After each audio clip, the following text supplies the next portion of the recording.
untuk menjadi pendamping Pak Pandi yang luar biasa, yang sangat aktif dalam elaborasi, dalam kolaborasi bersama Fasil dan teman-temannya.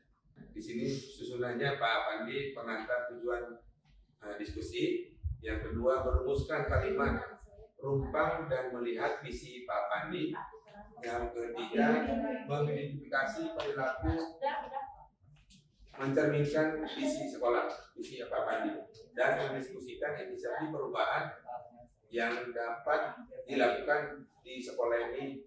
Dan yang ketiga, yang terakhir adalah menutup. Mungkin Pak Pandi, waktu dan tempat saya persilakan untuk mempresentasikan visi misi dari Pak Pandi sendiri. Terima kasih. Saya kata.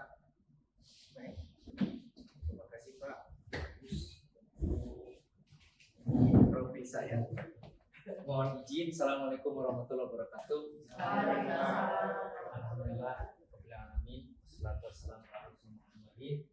Pertama-tama terima kasih kepada kepala sekolah yang selalu mensupport, mendukung saya selaku CGP ke angkatan 8, dan mudah-mudahan nanti akan ada lagi CGP berikutnya, Bu Meli dan yang lain-lain, mudah-mudahan. Kemudian terima kasih kepada Pak Agus yang sudah, mungkin tadi kita jeda sedikit waktu, mungkin ada Pak Agus keperluan. Jadi terima kasih sudah hadir dengan selamat sampai di sini. Terima kasih kepada Bapak Ibu Guru Wakakur, Ibu Sri Murni yang selalu mau diajak berkolaborasi, yang selalu mau diajak ikut terlibat untuk kepentingan bersama, kebaikan bersama. Terima kasih juga kepada Bapak Ibu Pak Andre, Bu Erna, Bu Bas, Bu Meli, dan Pak Solin dan Pak Sabto Kuliah yang sudah hadir, yang mau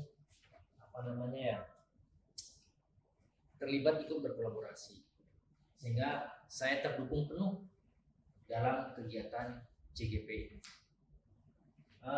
Mudah-mudahan kehadiran kita selalu dicurahkan rahmat dan selalu dijadikan sebuah kesuksesan kita bersama.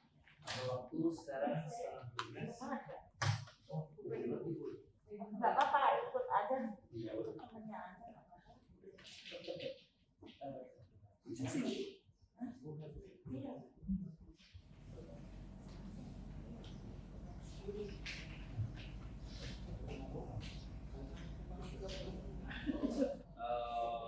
Ternyata kita sebenarnya sudah memiliki nilai-nilai positif yang sudah jauh tertanam sebelum ada kegiatan ini. Kita mempunyai nilai-nilai positif, bahkan kita sudah memberikan peran kita sebagai guru. Setelah kita melihat kalimat rumpang, kita lihat sejenak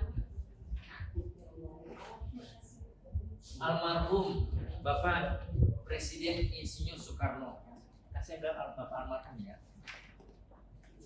Jikalau aku melihat gunung-gunung, Gunung Merapi, Gunung Semeru, Gunung Merbabu, Gunung Tengkuban Perahu, Gunung Kelebet, dan gunung-gunung yang lain, aku melihat Indonesia.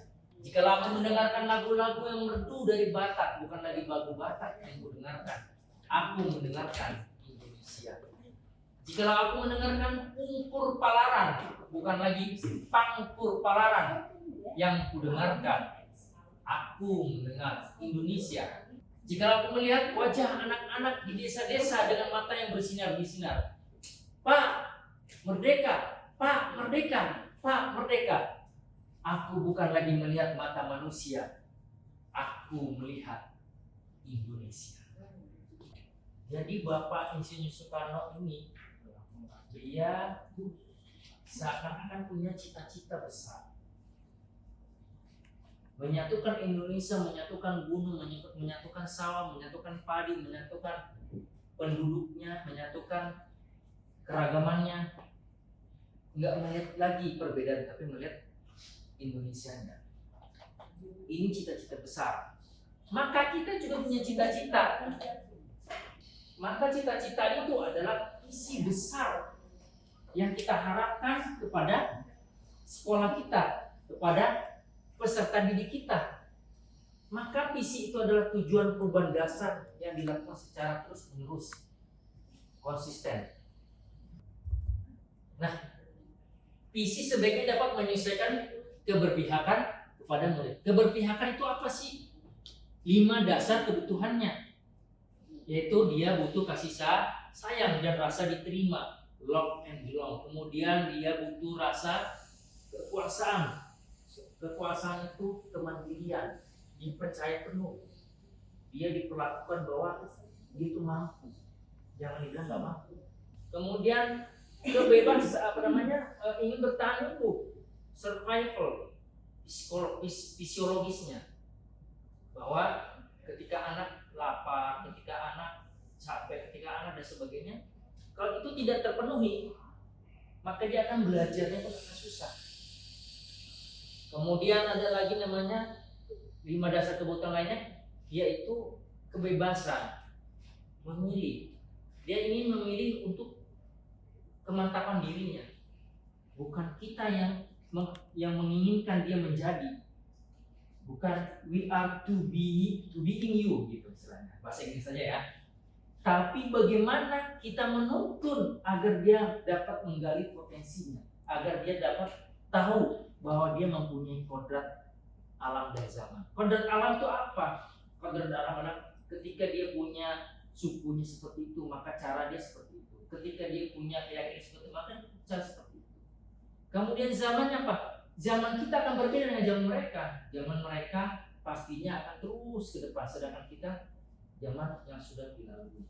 Maka kita harus bisa, bagaimana kita harus bisa memenuhi kebutuhan-kebutuhan itu, sehingga visi inilah menjadi tujuan kita bersama.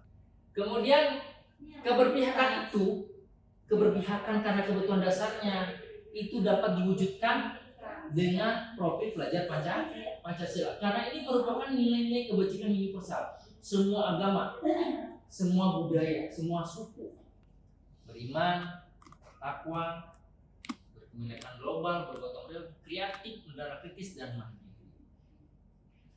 Nah, ini visi saya nih Bapak Ibu. Apakah sudah sesuai belum? Gaya saya beda ya, biar percaya diri ya, biar gak deg-degan. Pertama adalah beriman, bertakwa pada Tuhan Yang Maha Esa, akhlak mulia, inspirasi, kolaborasi, inovatif, mandiri, aktif, dan nasionalis. Maka saya singkat, baik iman.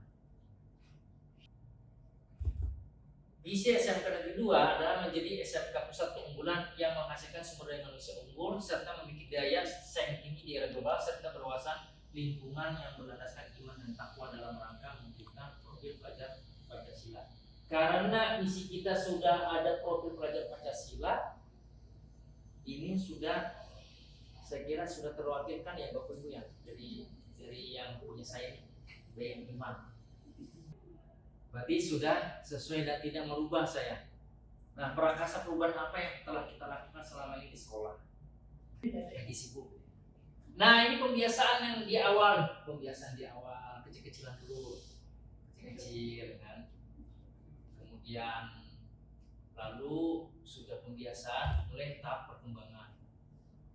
Tahap perkembangan mulai sudah terbentuk, tiap pagi kita laksanakan gitu ya. Walaupun kita masih banyak evaluasi, entah speakernya, entah apa, itu semua ada teknisnya.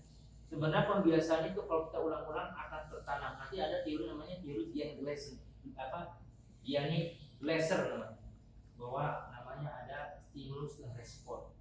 Diagram identitas S, bahwa manusia itu ada 20% yang terlihat perilakunya, tapi sebenarnya 80% ada yang tidak terlihat.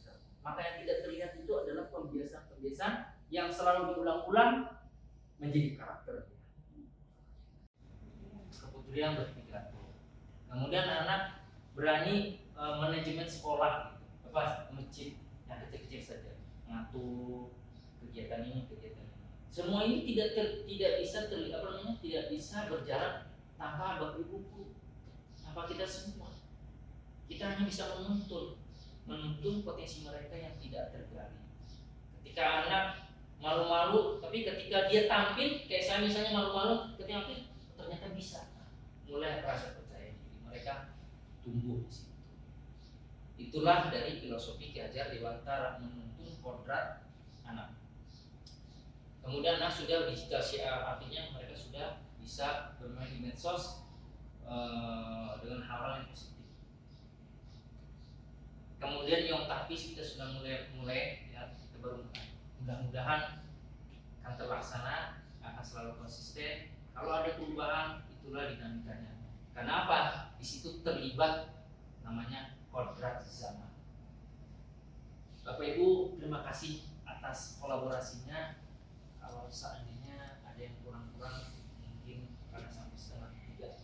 Tapi yang pasti saya melakukan ini demi PI saya, PP saya hadir hari ini tidak sia-sia jauh-jauh datang dari tempat tugasnya. Jadi saya mencoba membuat yang terbaik kepada PI saya dan kepada Bapak Ibu. Terima kasih. Mohon maaf atas kekurangannya. Saya cukupkan. Assalamualaikum warahmatullahi wabarakatuh. Udah pulang Pak. Udah pulang.